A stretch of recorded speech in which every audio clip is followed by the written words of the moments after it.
이제 우리 다 같이 일어나셔서 완전하신 나의 주 함께 찬양하며 주일 2부 예배 하나님께 올려드리겠습니다.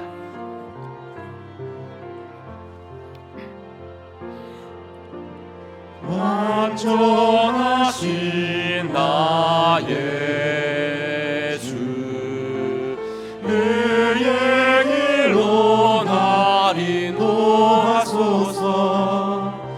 행하신 모든 일 주님의 영광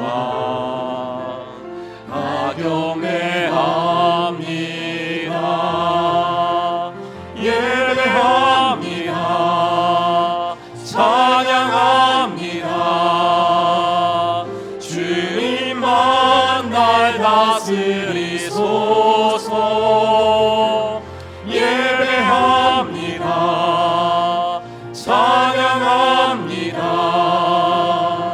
주님 홀로 높임 받으소서. 사도신경으로 우리의 신앙 고백합니다.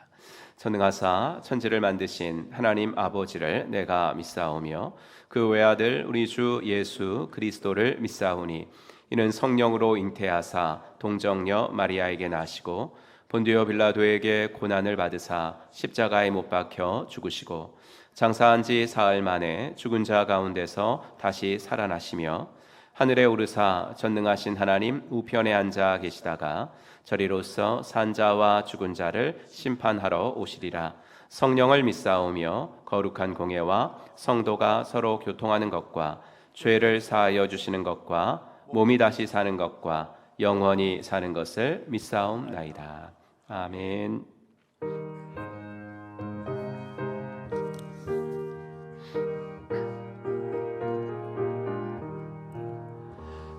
즐겁게 한식할 날 반갑고 좋은 날 내 마음을 편케 하니 즐겁고 기쁜 날 이 날에 천하 만민 다 보좌 앞에서 참되신 삼위일체 다 찬송 부르네. 이 날에 하늘에서 새 양식 내리네. 성회로 모이라고 종소리 울리네. 복음의 밝은 빛은 온 세상 미치며 또 영생물이 흘러 시원케 하시네.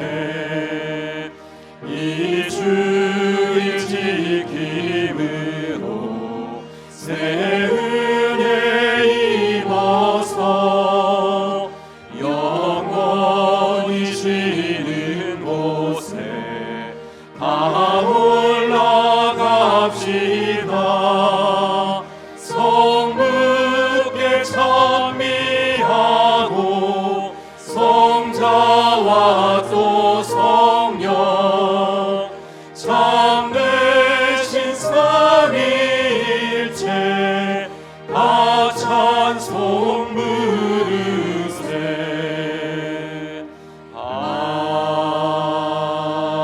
아멘. 우리는 세상으로부터 부름받은 하나님의 백성입니다. 또한 세상으로 보냄받은 그리스도의 제자입니다. 하나님을 기쁘게 찬양하는 예배자가 됩시다. 이웃을 열심히 구원하는 복음의 증인이 됩시다. 배움을 통해 그리스도를 본받는 성숙한 성도가 됩시다. 한몸된 교제를 나누는 건강한 지체가 됩시다.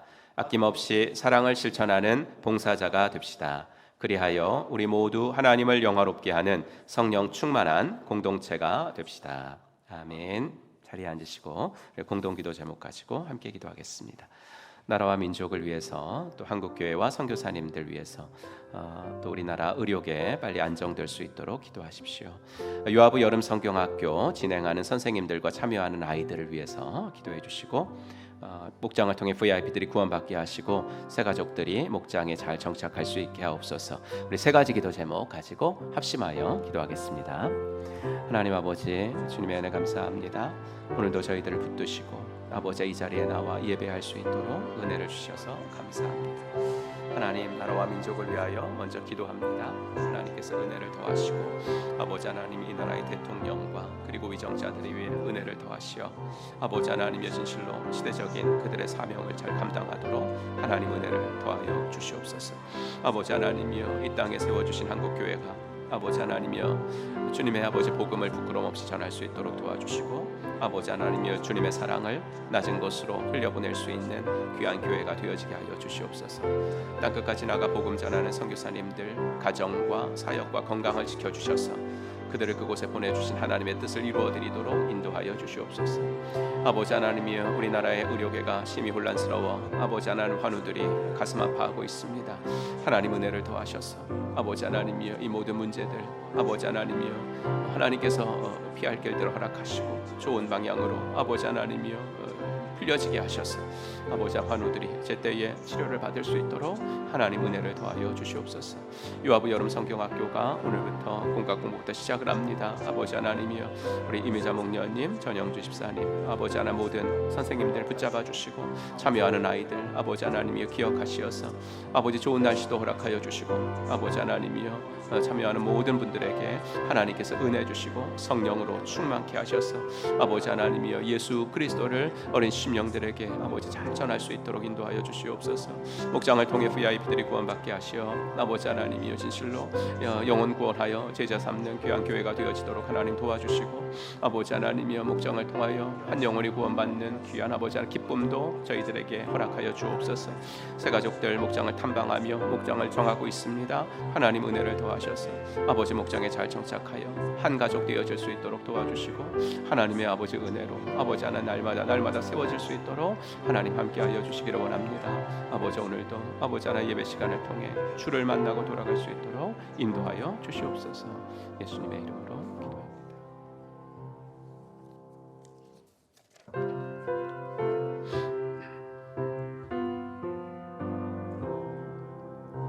내가 깊은 곳에서 주를 불러 아뢰니 주여 나의 간구를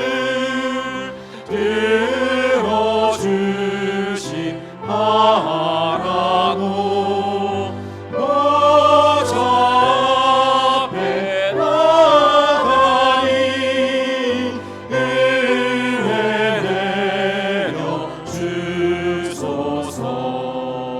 주가 죄를 살피면 누가 능히 서리요. 오직 주만 모든 죄 용서하여 주시니 주님 앞에 떨려서 용서하심입니다. 하수꾼이 새벽을 기다리고 바라듯 나의 영혼 주님만 간절하게 바라네.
생명과 바꾼 주의 사랑을.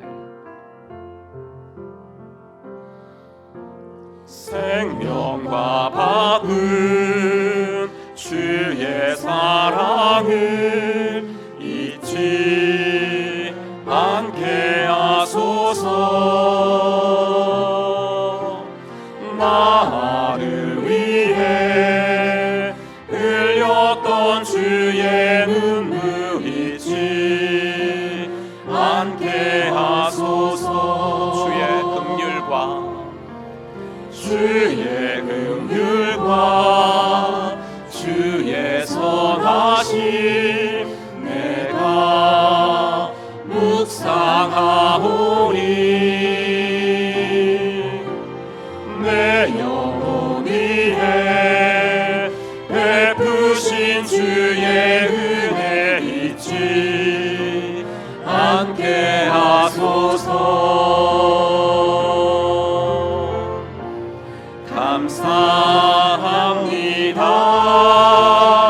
감사합니다. 주님 고맙습니다. 그 사랑 때문에 그 눈물 때문에 주 앞에서 예배합니다. 우리 한 번 더 찬양합니다. 생명과 바꾼 주의 사랑을 잊지 않게 하소서. 나를 위해 흘렸던 주의 눈물 잊지 않게 하소서. 주의 긍휼과 주의 선하심 내가 묵상하오니 내 영혼 위에 베푸신 주의 은혜 잊지 않게 하소서.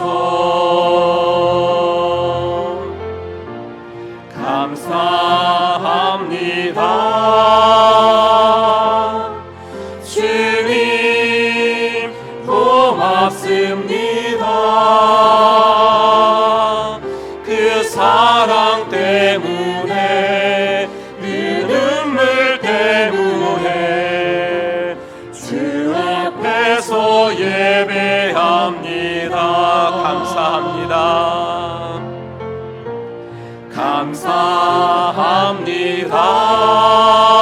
감사합니다. 주님 고맙습니다. 그 사랑 때문에 그 눈물 때문에 주 앞에서 예배합니다.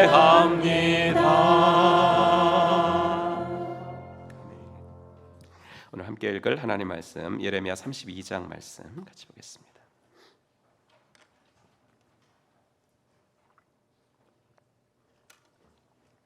예레미야 32장 6절부터 15절까지 말씀인데 발췌한 부분만 읽겠습니다.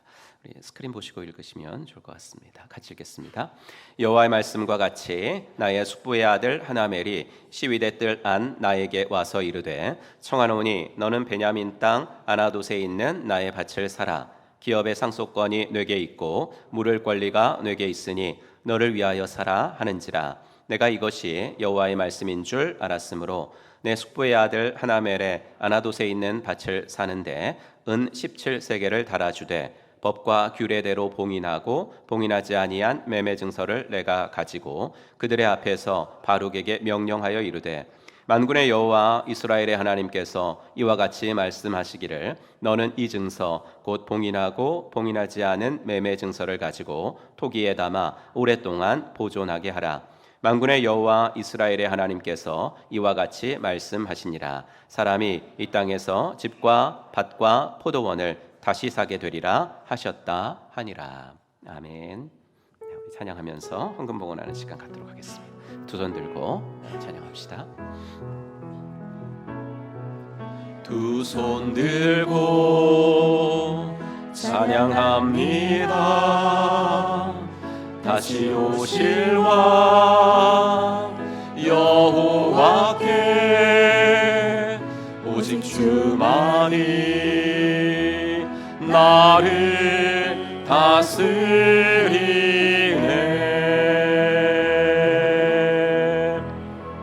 나 주님만을 섬기리.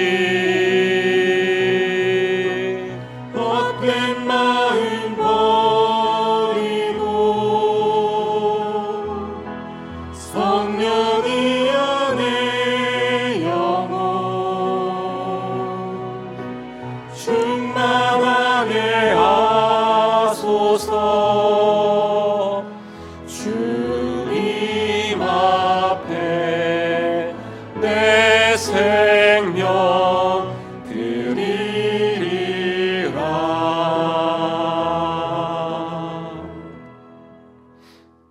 하나님 아버지, 주님의 은혜 감사합니다.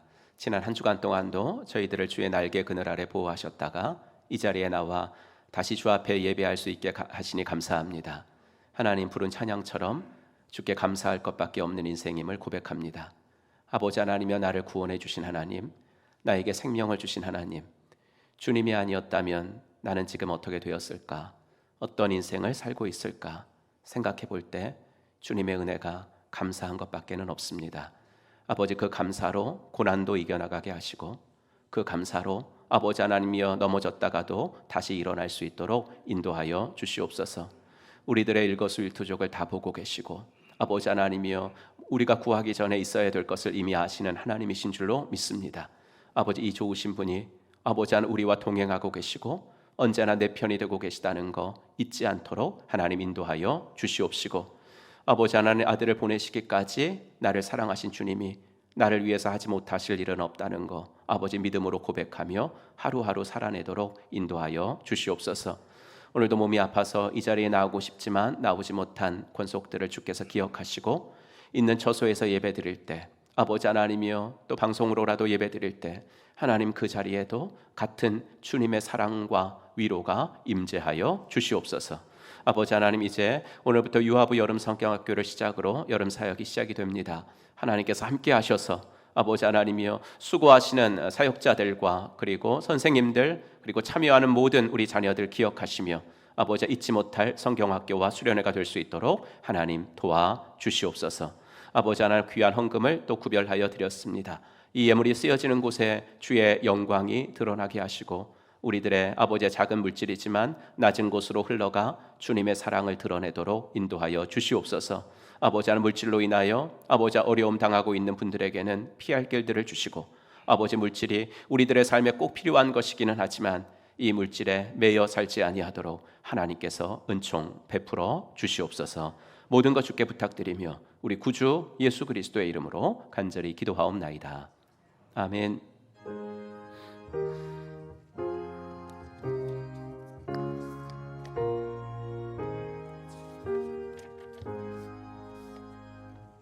네, 오늘도 예배 나오신 여러분들을 주의 이름으로 환영합니다. 함께 인사하죠. 하늘 복 받으세요. 이렇게 인사하겠습니다.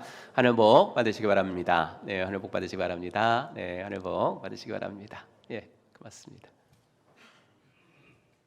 요하부 여름 성경학교가 이제 오늘 공과 공부부터 오늘은 시작하고요. 본격적으로는 실질적으로 이번 토요일과 주일 양일간 열립니다.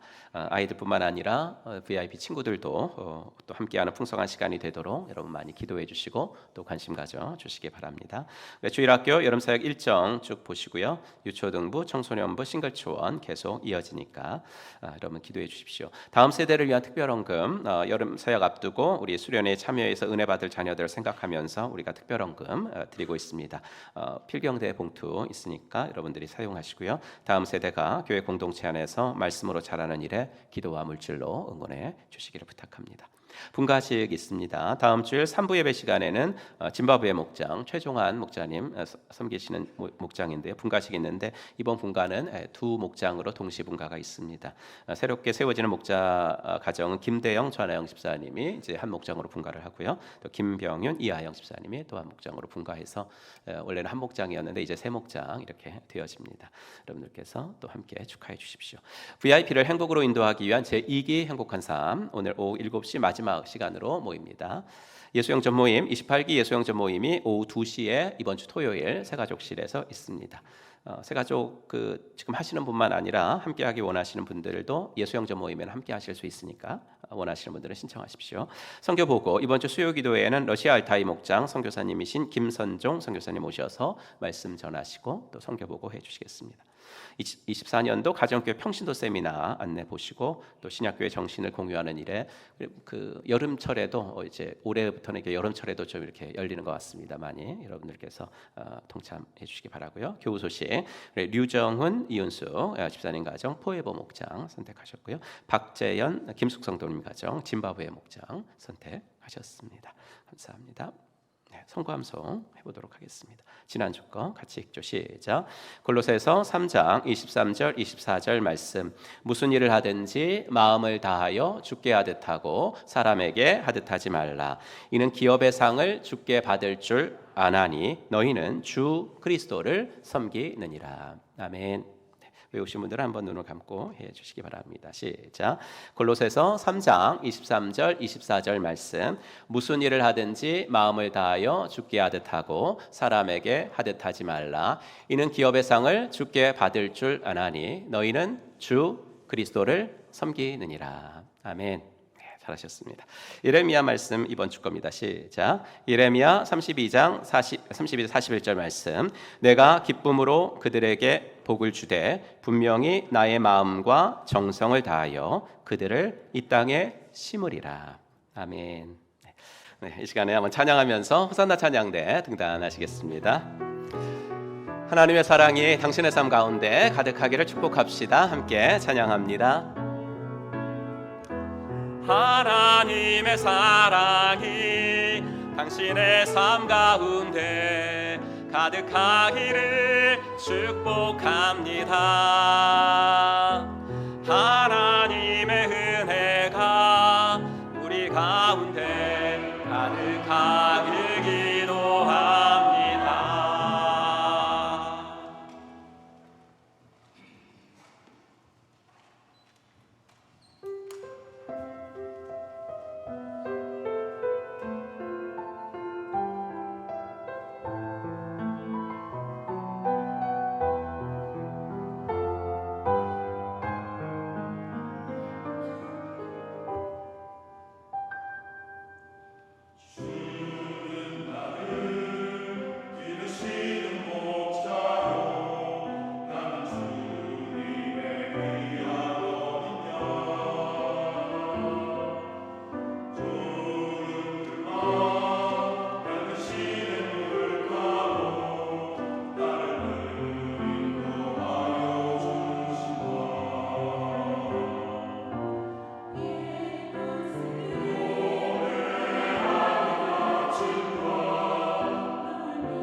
하나님께 영광의 박수 올려드리겠습니다.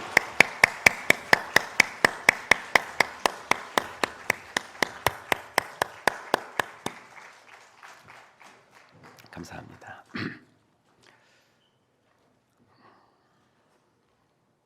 예루살렘의 함락이 초일기에 들어갔습니다. 1절은 그 시기를 이렇게 말해줍니다. 유다의 마지막 왕 시드기야 10년, 느부갓네살 18년, 바벨론 군대가 예루살렘을 에워쌌을 때. 정확한 연도로 따지면 BC 587년입니다. 지난주에도 말씀드린 건데 시드기야는 그때로부터 10년 전에 바벨론 느부갓네살이 세워준 왕입니다. 당연히 시드기야는 친바벨론 성향을 갖고 있었죠. 하지만 그가 느부갓네살의 심기를 건드렸습니다. 그래서 느부갓네살은 유다를 침공해서 약 1년 반 정도 예루살렘 성을 포위합니다. 이 포위 공격을 더 이상 견디지 못하고 예루살렘 성은 무너졌던 거죠. 이렇게 나라는 바벨론에 갇혀 있었고 예레미야는 그때 또 시드기야 왕에 붙잡혀서 갇혀 있었습니다. 사실 예레미야는 시드기야 왕이 다스리는 한 10년 동안 거의 갇혀 지냈다고 보시면 됩니다. 때로는 캄캄한 지하 토굴에도 갇히고, 그리고 때로는 깊은 구덩이에 빠져서 먹을 것도 없이 죽을 날만 기다린 때도 있었습니다. 오늘 본문은 예레미야가 왕의 근위대 뜰 안에 갇혀 있을 때 일어난 일입니다. 근위대 뜰이라고 하니까 감옥이 아닌 걸로 생각하는 분들도 있는데, 깊은 감옥은 아니겠지만 이 단어를 다른 곳에서는 감옥들, 그냥 감옥들이라고 번역한 것을 보면 일종의 감옥이라고 보셔야 합니다. 그러면 예레미야는 왜 이렇게 감옥에 갇히는 신세가 되었습니까? 그 이유가 3절부터 5절까지 나오는데, 재밌는 것은 이 이유가 시드기야의 말로 나온다는 겁니다. 요약하면 예레미야 너가 우리나라 망한다고 그랬다면서, 이게 시드기야가 이제 말을 하는 거예요. 내가 바벨론한테 내가 포로로 잡혀간다고 너가 그랬다면서 라고 이제 시드기야가 말합니다. 32장 5절, 유다 왕 시드기야가 이르되 네가 어찌하여 이같이 예언하였느냐 하고 그를 가두었음이니라. 이런 본문에 나오는 시드기야랑 예레미야의 이 만남이 이 두 사람의 첫 번째 만남은 아니에요. 지금까지 한 7번 정도 이미 만났습니다. 만날 때마다 예레미야가 하는 말은 늘 똑같았습니다. 예루살렘 성은 무너집니다. 유다는 항복해야 됩니다. 그래야 삽니다. 그러지 않으면 왕도 바벨론 유배 신세를 면하지 못할 겁니다. 계속 말했거든요. 여러분, 이렇게 말하는데 붙잡혀서 감옥 가는 것이 당연하죠. 저는 오히려 당장 안 죽은 게 이상합니다. 그런데 방금 전 말씀드렸듯이 예레미야가 투옥된 이유를 시드기야가 말하고 있다는 거예요. 즉 시드기야 본인이 예레미야 너 이렇게 말하고 다녔다면서 하고 예레미야가 한 말을 거의 토시 하나까지 틀리지 않고 읊어댑니다. 무슨 말이에요? 그만큼 많이 들었다는 거죠. 많이 들었어요. 하지만 많이 듣는 거하고 마음으로 듣는 건 좀 다른 문제입니다. 시드기야는 예레미야의 말을 거의 외우다시피 많이 들었지만 하나님의 말씀으로는 듣지 않았습니다. 그래서 그는 이렇게 말한 거죠. 예레미야야, 네가 어찌하여 이런 말을 하느냐? 그렇게 많이 들어놓고도 너 왜 그 말을 하느냐? 그가 말한 어찌하여, 왜? 이거는 예레미야에게 한 말이었겠지만 결국은 누구를 향한 왜입니까? 하나님을 향한 왜죠. 하나님을 향한 항변을 하고 있는 겁니다. 왜 나에게 이런 고난을 주냐는 하나님을 향한 무례한 항변이었습니다. 이때 예레미야에게 뜻밖의 면회객이 찾아옵니다. 그의 조카 하나벨이었는데 그는 삼촌 예레미야에게 부탁이 있어서 찾아왔습니다. 그의 부탁은 이렇습니다. 하나벨이 근위대 뜰 안으로 나를 찾아와서 내게 부탁하였다. 베냐민 지방의 아나돗에 사는 그의 밭을 나더러 사라고 하였다. 그 밭을 소유할 권리도 나에게 있고 그 밭을 유산으로 사드릴 권리도 나에게 있으니 그 밭을 사서 내 밭으로 삼으라고 하였다. 이건 이제 구약 시대의 고엘이라는 그런 법을 좀 아셔야 되는데, 하나멜은 빚을 졌는데 빚을 갚지 못해서 어려운 처지가 된 것 같아요. 이스라엘 사회에서는 그럴 때 가장 가까운 친척이 그 어려운 처지에 놓인 사람의 땅을 사주어야만 했습니다. 그래서 하나님이 선물로 그 가문에 주신 땅이 다른 지파에게 팔려 넘어가는 것을 방지하는 법이 있었습니다. 이스라엘은 정말 멋진 사회였어요. 이렇게 적어도 자기 가문의 일원이 경제적으로 어려운 처지에 놓여 있는 것을 못 본 척해서는 안 된다라는 멋진 제도를 가지고 있었습니다. 이런 법이 있었기 때문에 하나멜은 이제 예레미야를 찾아왔던 것 같아요. 하지만 아무리 그런 법이 있다고 해도요, 지금 예레미야 삼촌이 어디 있어요? 지금 감옥에 있잖아요. 감옥에 있는 사람한테 와서 삼촌 나 어려우니까 내 밭 좀 사. 삼촌 형편이 나보다 더 좋잖아. 뭐 이렇게 지금 말하고 있는 거죠. 그래서 하나멜은 좀 쉽게 이해가 되는 캐릭터는 아닙니다. 하지만 예레미야는 하나멜의 부탁을 들어줘요.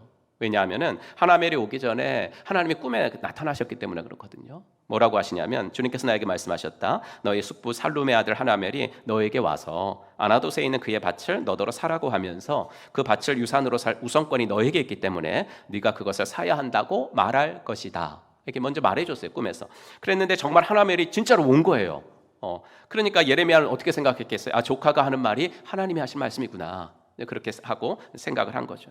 하지만 하나님이 예레미야에게 나타나셔서 하신 말씀을 다시 자세히 읽어보면 하나님의 말씀이 그렇게 자세하지는 않다라는 것을 알게 됩니다. 즉 하나님은 조카 하나멜이 너한테 올 거고 자기 처지 말하면서 밭을 사달라고 그럴 거다 라고까지만 이야기하십니다. 이 밭을 사는 의미가 뭔지, 그러니까 어려운 처지에 있는 사람 도와주는 것, 그것보다 더 이상의 의미가 분명히 있는데 그 의미는 아직 말을 해주지 않으셨습니다. 그런데도 예레미야는 은 17세기를 주고 그 밭을 삽니다. 여러분, 이스라엘 사회에 아무리 이런 멋지고 좋은 제도가 있다고 해도 사람들이 그런 상황이 딱 왔을 때 그럼 내가 밭을 살게, 내가 도와줄게 이랬을까요? 아니에요. 룻기를 보면 잘 나와요. 남편을 잃고 두 아들까지 잃은, 그래서 과부가 된 나오미의 딱한 처지, 그래서 고향으로 나오미가 돌아왔을 때 그 딱한 처지를 가장 가까운 친척 보고 좀 도와달라. 그러니까 그 친척이 뭐라 그랬어요? 4장 6절. 그런 조건이라면 나는 지방간으로서의 책임을 질 수 없어. 아무리 가까워도 나 그거 못하오. 잘못하다가는 내 재산만 축나겠어. 그리고 안 도와줬거든요. 평상시에도 이런데 지금은 어떤 상황이에요? 나라가 바벨론 군대에 포위되어 있는 상황이죠. 그리고 자신은 왕에게 체포되어 가지고 언제 풀려날지 가망이 없는 상황이라고요. 내가 산 땅을 볼 수 있을까? 없어요. 그리고 그 밭은 아마도 이미 바벨론 군대에게 짓밟혀가지고 다 엉망이 되어 있을 수 있는 땅이었어요. 아니 그마저도 나라가 바벨론에게 완전히 망하면 내 땅이라고 주장할 수가 없는 땅이에요. 그런데 그런 상황에서 그런 땅을 감옥에 있는 삼촌에게 와서 사달라고 하다니. 그런데 그 땅을 또 예레미야는 자기의 전 재산이었을 수도 있는 돈을 다 줘가며 사다니. 근데 또 더 이해가 안 가는 거는 하나님이 하나멜이 올 거다라고 꿈속에서 말씀하셨다면 이 모든 일은 다 누구의 계획 안에서 이루어지는 거예요? 하나님의 계획에서. 그렇다면 하나님은 도대체 무슨 목적으로 예레미야가 그 밭을 사기를 원하신 건지, 이해할 수 없는 거래를 하게 하신 목적이 무엇인지 우리의 궁금증은 더해만 갑니다. 하여튼 예레미야는 하나멜과의 토지 매매 거래를 체결합니다. 아는 사람이라고 삼촌 조카 사이라고 그냥 우리끼리 돈 주고 받고 이거 아니었어요. 모든 법 절차를 바룩이라는 사람이 하도록 합니다. 매매 증서, 언제든지 계약서는 두 부 작성하는 거잖아요. 그래서 하나는 봉인하고 하나는 봉인하지 않고, 봉인하는 이유는 계약한 내용을 임의로 누가 변경하지 못하도록 딱 봉인을 하고요. 봉인하지 않은 건 누군가 확인을 요구했을 때 이거 봐라 라고 보여줘야 되기 때문에 그랬습니다. 이렇게 토지 매매는 주위 사람들을 증인으로 세우면서까지 공증 절차까지 완벽하게 마무리됐습니다. 이렇게 모든 절차가 끝나고 나니까 하나님은 드디어 예레미야에게 그 밭을 내가 왜 사라고 했는지 아니? 라고 말씀을 하세요. 이게 15절입니다. 같이 읽겠습니다. 만군의 여호와 이스라엘의 하나님께서 이와 같이 말씀하시니라. 사람이 이 땅에서 집과 밭과 포도원을 다시 사게 되리라 하셨다 하니라. 즉 하나님이 이 이해할 수 없는 일을 예레미야에게 시키신 것은 유다의 미래를 예언해 주시기 위한 상징 행동을 하라 그러신 겁니다. 지금 당장은 이 땅은 예레미야가 돈 주고 샀어도 가볼 수 없는 땅이에요. 경작할 수도 없고요. 아니 꼭 예레미야의 경우만 아니라 이제 몇 주 후면 예루살렘 성읍이 무너질 거거든요. 성전도 파괴될 거거든요. 그럼 유다인들의 땅은 아무런 의미가 없는 거예요. 하지만 하나님은 바벨론 포로 후에 이스라엘 백성들을 반드시 고향으로 돌아오게 하실 것입니다. 그들은 다시 돌아와서 자기 집과 밭에 집도 짓고 그리고 나무도 심고 그렇게 살게 될 것입니다. 하나님은 이 회복의 약속을 주시기 위해서 예레미야로 하여금 이런 행동을 하게 하신 것입니다. 하지만 하나님이 이 말씀을 하신 그 시점이 중요합니다. 언제 하셨어요? 밭을 사기 전이에요? 후에요? 그렇죠.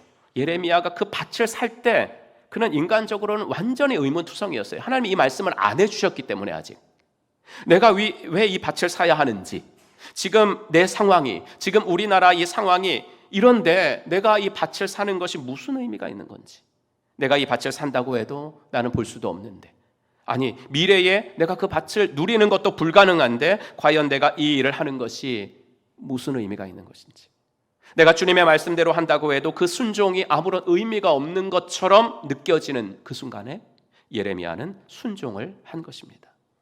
시드기야는 절망적인 상황에서 하나님 어찌하여 나한테 이 고난을, 항변을 했고, 예레미야는 절망적인 상황에서도 하나님께 순종의 길을 택한 것입니다.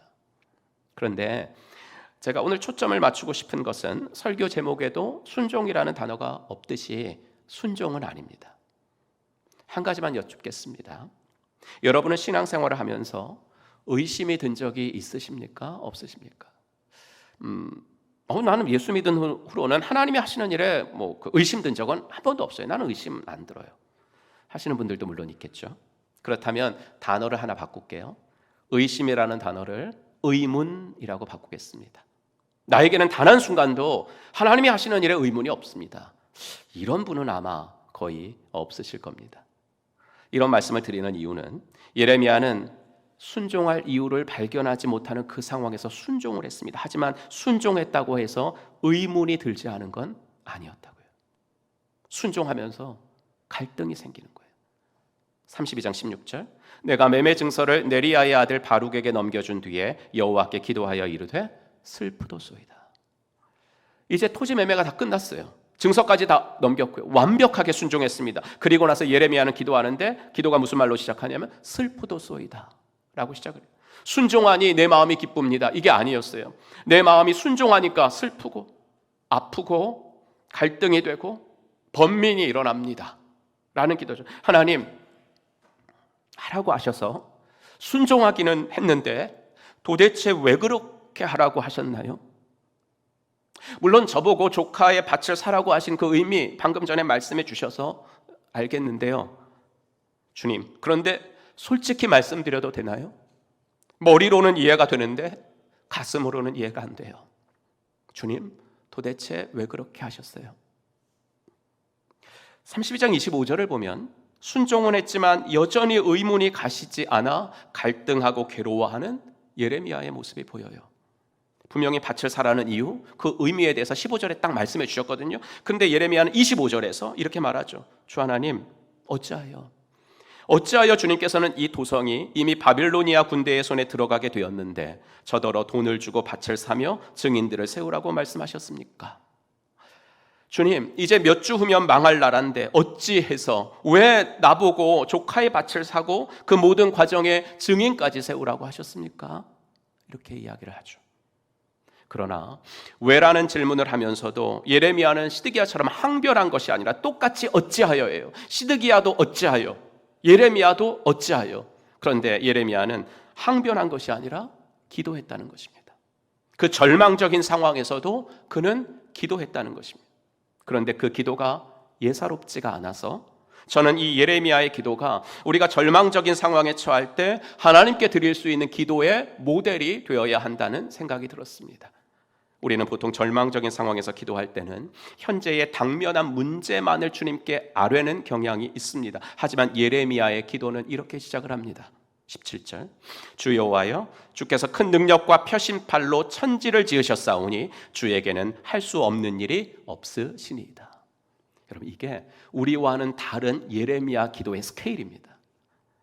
지금 나라는 망해가고 자신은 감옥에 갇혀 있는데 그의 기도는 하나님, 당신은 하늘과 땅을 지으신 우주의 창조주이십니다. 이 고백을 합니다. 이 찬양을 합니다. 여러분, 때로는 요청보다는 인정이 능력이 있습니다. 다시 한번 말씀드리겠습니다. 때로는 요청보다는 인정이 능력을 발휘합니다. 지금의 상황은 하나님 도와주십시오, 가만히 계시지 말고 일해 주십시오 외칠 때죠. 우리도 그렇지 않나요? 어려운 일 당하면 그 어려운 일의 상황을 우리는 주님 앞에 아뢰잖아요. 도와달라 그러고 조금 더 구체적으로 기도하는 사람은 하나님 이렇게 도와주세요 기도합니다. 하나님이 못 들으셨을 수도 있잖아요. 그러니까 또 기도하고, 그런 기도한 다음에 지금 금방 일어나면 안 되지 하면 또 기도하고, 똑같은 일 계속 기도하고. 물론 그렇게 기도하지 말라는 건 아니에요. 그럼 그게 기도가 뭐가 나쁜 거? 그게 당연히 우리의 본능이죠. 하지만 요청보다는 인정이 더 능력 있는 기도라는 거예요. 하나님, 당신은 그 크신 능력으로 천지를 지으신 분이십니다. 하나님께서는 할 수 없는 일이 없는 줄 내가 인정합니다. 여러분, 이 한마디 말에 다 들어가 있는 거죠. 그렇게 하나님 되심을 인정한 자녀들의 기도를 들으시고 하나님이 가만히 계시겠습니까? 다음으로 예레미야는 하나님의 성품을 찬양해요. 능력 찬양한 다음에는 성품 찬양합니다. 18절, 주님께서는 은혜는 수천 대에 이르기까지 베풀어 주시지만은 조상의 죄는 반드시 자손이 치르게 하시는 분이십니다. 여러분, 우리는 남이 나에게 베풀어 준 감사한 일 있잖아요. 은혜. 이건 쉽게 잊어버리는 것 같아요. 그리고 남이 나한테 준 상처, 이건 오래 기억하고. 하지만 하나님은 우리와 성품이 완전히 반대이십니다. 하나님은 은혜는 수천 대에 이르기까지 베풀어 주시고 죄악은 징벌을 그냥 잠깐 하시고, 이게 이제 수천 대와 자손 3, 4대 이것의 대비입니다. 이거 3, 4대는 왜 하시는 거냐면 그것조차 없으면은 멸망의 길로 가니까, 하나님 알지 못하는 길로 가니까 죄를 깨닫게 하시기 위해서 벌은 잠깐 주시는 거고, 은혜는 수천 대에 이르기까지 베푸시는, 이게 하나님의 성품입니다. 여러분, 우리가 절망적인 상황에 처하면 왜 나에게 이런 일이 일어나나? 하나님을 원망하는 자리로 가기가 쉽습니다. 하지만 이때 우리가 승리하려면, 여러분, 우리가 승리해야 되잖아요. 그리스도인들은. 그러면 원망이 아니라 찬양의 자리로 나아가야 되는 줄로 믿습니다. 이 정도의 고난만 주신 은혜의 하나님. 바울의 표현을 빌리자면 감당치 못할 시험은 주시지 않으신 은혜의 하나님. 고난 후에 우리에게 넘치는 기쁨을 주실 은혜의 하나님, 그 하나님을 높여드리는 기도를 해야 합니다.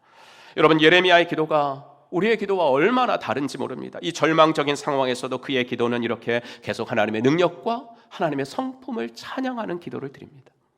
찬양으로 시작한 예레미야의 기도는 기억과 회상으로 넘어갑니다. 32장 20절, 주님께서는 이집트 땅에서 많은 징조와 기적들을 나타내 보이셨고 강한 손과 편팔로 적들이 무서워 떨게 하는 많은 징조와 기적들을 나타내시면서 주님의 백성 이스라엘을 이집트 땅에서 이끌어내셨습니다. 여러분, 아직까지 지금 기도가 계속되는데 하나님 도와달라는 말이 한 번도 안 나와요. 아직까지. 하나님은 우리를 위해서 지금까지 일해 주신 분이십니다.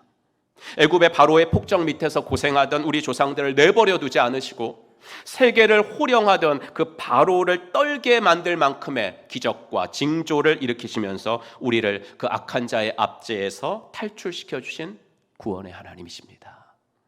하나님, 우리를 살려주신 당신의 사랑 절대 잊지 않겠습니다. 하나님, 나를 살려주신 당신의 사랑 절대 잊지 않겠습니다. 하나님, 고맙습니다. 하나님, 감사합니다. 이 기억과 회상의 감사 기도를 드린 겁니다. 그럼 여러분, 이스라엘 백성들은 기억, 회상하면 출애굽이었다면 우리는 뭐겠어요? 당연히 나를 위해서 십자가를 지시며 나를 살려주신 예수 그리스도의 십자가 사랑에 대한 기억, 회상이죠. 이런 목장을 통해서 예수 믿게 되신 분들이 늘 말씀하시는 것이 뭐냐면요, 목자 목녀님들과 목원들의 섬김과 사랑, 그거 늘 이야기하시거든요. 21세기 이런 개인주의적인 시대에 어떻게 내 가족 이외의 사람들에게 이렇게 잘해요? 이렇게 잘해요? 라고 말씀을 늘 하십니다. 하지만 인간이 줄 수 있는 사랑은 딱 거기까지입니다. 아무리 사랑해도 목숨까지 줄 수는 없습니다.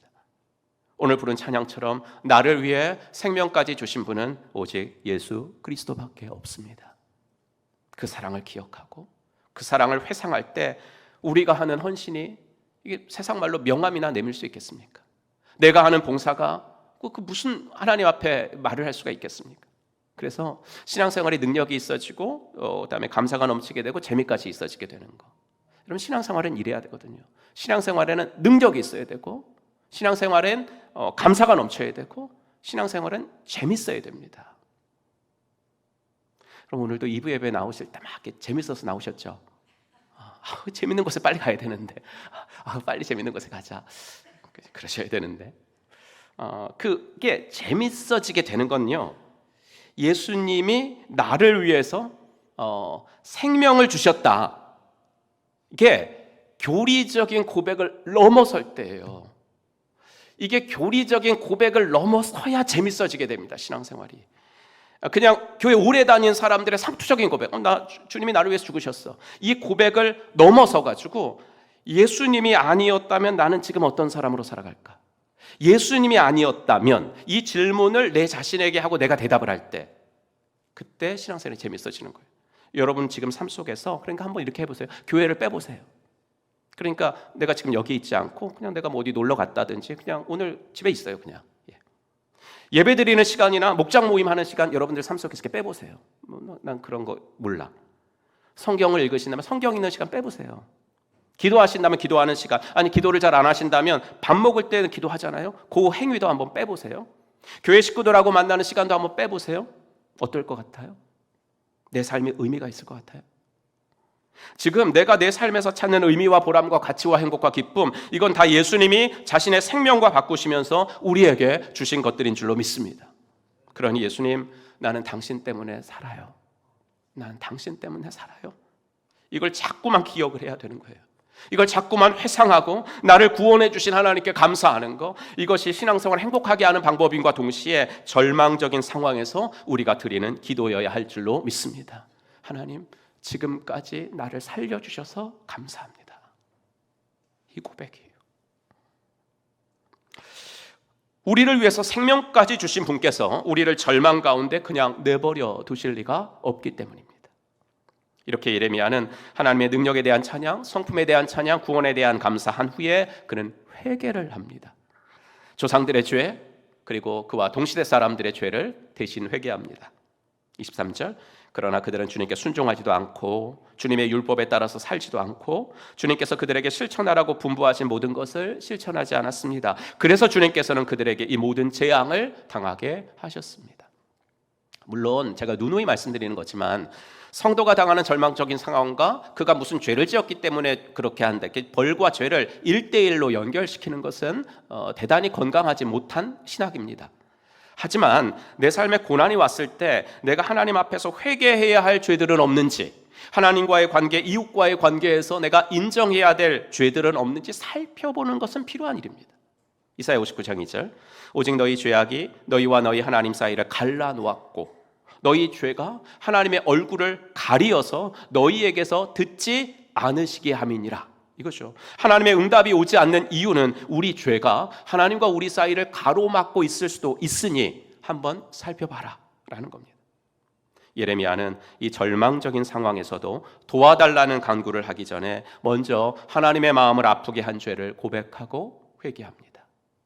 그런 후에 드디어 마지막으로 그는 조국의 현재의 곤경을 하나님께 아뢰죠. 24절, 이 도성을 점령하려고 쌓은 토둔들을 보십시오. 포위 공격했으니까. 이 도성은 전쟁과 기근과 연병을 보았습니다. 바빌로니아 군대가 이 도성으로 쳐들어와서 이 도성을 점령하였습니다. 주님께서 말씀하신 일이 그대로 들이닥쳤으며 주님께서는 이루어진 이 일을 친히 보고 계십니다. 여러분 어떻습니까? 절망적인 상황에서 우리 기도할 때 우리는 주님이 내 이 사정을 모르시는 것 같이 생각이 들어요. 그래서 내 이 사정을 모르시는 것 같아서 하나님이 어떻게든 이 상황을 하나님께 알려드리고 주님이 어떻게 해결해 주셔야 된다고 하나님을 코치하는 기도를 더 많이 드리는데, 예레미야는 17절부터 25절까지 기도 중에서 현재의 절망적인 상황에 대해서 기도하는 건 딱 한 절밖에 없어요. 하나님, 내가 이렇게 어려워요. 딱 한 절. 그 상황 보고도 이렇게 마치죠. 주님께서는 이루어진 이 일을 친히 보고 계십니다. 끝이에요. 주님 아시죠? 이 한마디. 주님 보고 계시죠? 이 한마디입니다. 그러자 바로 주님의 응답이 들려와요. 기도가 끝나자마자 27절, 그때 여호와의 말씀이 예레미야에게 임하여 이르시되 나는 여호와여 모든 육체의 하나님이라 내게 할 수 없는 일이 있겠느냐. 여러분, 우리는 때로 질문을 잘 파악을 못해가지고 동문서답을 하는 경우가 있는데 하나님은 절대 그렇지 않으세요. 예레미야가 주님, 주에게는 할 수 없는 일이 없으시나이다, 이렇게 기도를 처음으로 시작했잖아요. 그랬더니 하나님도 나는 여호와여 모든 육체의 하나님이라 내게 할 수 없는 일이 있겠느냐? 라고 대답을 해주십니다. 사랑하는 성도 여러분, 우리가 절망 속에서도 예레미야가 드린 이 기도대로 기도하면 하나님은 그분의 계획 가운데서 우리에게 가장 좋은 것으로 응답하실 줄로 믿습니다. 상징성이 많은 판타지 영화 꿈의 구장에서 주인공은 이런 신비한 음성을 듣습니다. If you build it, he will come. 네가 그것을 지으면 그가 돌아올 것이다. 야구 좋아하시는 분들은 뭐 이미 다 보신 영화죠. 정말 좋은 영화입니다. 그 아버지가 이제 야구광이었기 때문에 이제 꿈에서 아버지 음성이 들려서 이 음성을 듣고 자신의 옥수수 밭을 이 사람이 다 밀어버립니다. 예, 그 옥수수 밭을 다 밀어버리고 그 옥수수 밭에다 거기다가 이제 야구장을 만들죠. 그러나 그 꿈은 과거의 전설적인 야구 스타들의 유령이 달밤에 나타나서 경기를 하는 것으로 끝이 납니다. 이 영화가 이제 너무 그 인기가 있다 보니까 미국 메이저리그에서 진짜 그 옥수수 밭에다가 이 영화대로 야구장을 만들었죠. 야구장을 만들어서 거기서 프로야구 팀들이 가서 경기를 하고 뭐 그런 뉴스도 여러분 보셨을 겁니다. 제가 이제 이 말씀을 왜 드리냐면 예레미야의 꿈에도 하나님이 나타나셔가지고 네 조카 하나멜의 밭을 사라라고 말씀하시잖아요. 하나님이 예레미야에게 하신 말씀을 그 영화 대사대로 한번 생각해 본 거예요. 뭐냐면 네가 그것을 사면 그들이 돌아올 것이다. 네가 그걸 사면 그들이 돌아올 것이다.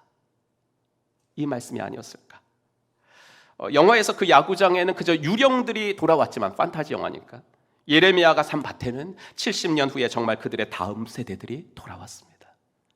절망적인 상황에서도 이런 멋진 기도를 하자 할 수 없는 것이 없으신 전능하신 하나님께서 멋진 일을 일으켜 주셨다는 이야기입니다.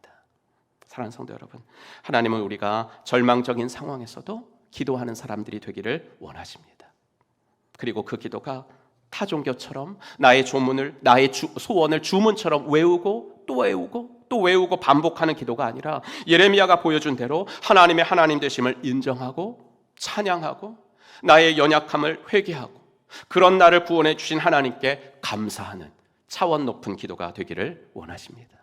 이런 기도를 드릴 때 절망 속에서도 희망의 빛을 보여주실 우리 하나님, 그 하나님과 동행하는 이번 한 주가 되시기를 주님의 이름으로 축복합니다. 기도하겠습니다. 오늘도 주님의 말씀을 기억하시면서 지금 절망 중에 계신 분들, 절망 중인 상황에 계신 분들 있으시면 지금 이 자리에서 예레미야가 보여준 기도대로 한번 기도해 보십시오. 하나님 아시지요? 하나님 보고 계시지요? 이 한마디만 해도 하나님은 이미 말씀하시기를 그래 나는 전능한 하나님이다 말씀하십니다. 하나님을 찬양하는 기도를 이 시간 드려보십시오. 하나님의 성품을 찬양하는 기도를 드려보시고 하나님 지금까지 나에게 베푸신 은혜가 너무나 큽니다. 나에게 베푸신 하나님의 은혜가 너무 큽니다 라고 주님께 감사하는 기도도 드려보시기 바랍니다. 기도합시다.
하나님, 절망적인 상황에 있을지라도 낙심하지 않는 것은 내 곁에 당신이 계신 줄로 믿습니다.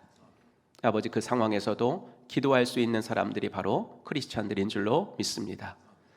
그런데 지금까지 우리들의 기도가 혹시 아버지 하나님, 나의 요구만을, 나의 소원만을 주님 앞에 아뢰는 것이었다면 오늘 말씀을 듣고 우리들의 기도의 폭이 더 넓어지게 하시고 주님이 원하시는 기도로 깊어질 수 있도록 도와주시옵소서.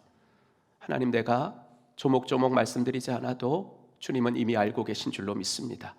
때로는 요청보다 인정이 더 능력 있음을 알게 하시어서 아버지 하나님, 주님의 성품과 능력을 찬양하고 회개할 것들이 있으면 회개하고 무엇보다도 지금까지 나를 살려주신 하나님 감사합니다. 나를 구원해 주신 하나님 감사합니다. 하나님께 또 감사, 또 감사로 나아가도록 하나님 인도하여 주시옵소서. 그리하여서 하나님이 하신 일들을 아버지 바라보게 하시고 하나님이 아버지 하나님이 일으켜 주실 회복의 역사들을 기대하며 나아갈 수 있도록 하나님 은혜 베풀어 주시옵소서. 모든 것 주님 앞에 부탁드리며 우리 구주 예수 그리스도의 이름으로 간절히 기도하옵나이다. 아멘. 우리 다 같이 일어나셔서 결단 찬송하겠습니다. 말씀을 듣고 또 헌신하실 분들, 또 기도받기 원하시는 분들은 앞으로 나오시기 바랍니다.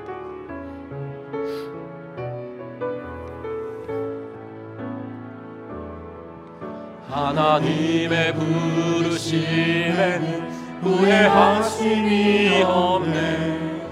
내가 이 자리에 선 것도 주의 부르심이라. 하나님의 부르심에는 결코 실수가 없네. 나를 부르신 하나님의 진실하심을 믿네. 작은 나를 부르신 뜻을 나는 알 수 없지만 오직 감사와 순종으로 주의 길을 가리라. 때로 내가 연약해서도 주님 날 도우시니 주의 놀라운 그 계획을 나는 믿으며 살리. 날 부르신 뜻 내 생각보다 크고 날 향한 계획 나의 지혜로 측량 못하나 가장 좋은 길로 가장 완전한 길로 오늘도 날 믿음의 두 손을 높이 들고 주님을 찬양합니다. 날 부르신 뜻 내 생각보다 크고 날 향한 계획 나의 지혜로 측량 못하나 가장 좋은 길로 가장 완전한 길로 오늘도 날 이끄심인데. 이제는 허물과 죄로 영 죽었던 우리들을 십자가 구속으로 다시 살려주신 우리 구주 예수 그리스도의 은혜와 아들을 이 땅에 보내주신 하나님의 지극하신 사랑과 성령 하나님의 감화 감동 위로 충만하심이 절망적인 상황에 있다 할지라도 주님께 기도하게 하시고 그 기도가 이레미야 같은 더욱더 차원 높은 기도가 되기를 간절히 원하며 아버지 주님의 도우심을 앙망하며 돌아가는 사랑받는 당신의 자녀분들 머리 위에 이제로부터 영원토록 함께 있을지어다. 아멘.